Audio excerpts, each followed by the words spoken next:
ይህ የባቡር ሀዲድ የድሬዳዋ የኢኮኖሚ የጀርባ አጥንት ነው። ህግ ደግሞ የማህበረሰባችን የጀርባ አጥንት ነው።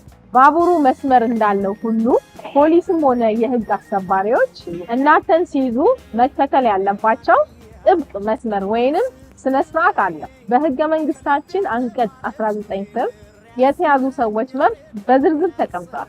ማንኛውም ሰው ሲያዝ የሚሰጠው ቃል ፍርድ ቤት በማስረጃነት ሊቀርብበት እንደሚችል የመረዳት መብት አለ። በቁጥጥር ስር የዋለ ሰው በ48 ሰዓት ውስጥ ፍርድ ቤት መቅረብ አለበት። ይህ መብታችሁ የሚከበረው እናንተ ስታውቁ ነው። እኔ በዳኝነት ዘመኔ ያየሁት ትልቁ ችግር ሰዎች መብታቸውን ባለማወቃቸው የሚደርስባቸውን በደል። መብታችሁን ማወቅ ለፍትህ ግማሽ መንገድ መጓዝ። ውድ የቻናሌ ቤተሰቦች የዩቲዩብ ቻናሌ ሰብስክራይብ፣ ሼር፣ ላይክ ማድረጋችሁን እንዳትረሱ። እወዳችኋለሁ። ቻው።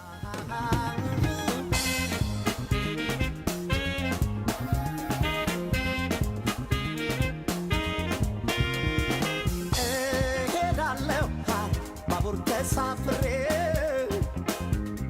ያቺን ጎበዝ ወጣት አያታለሁ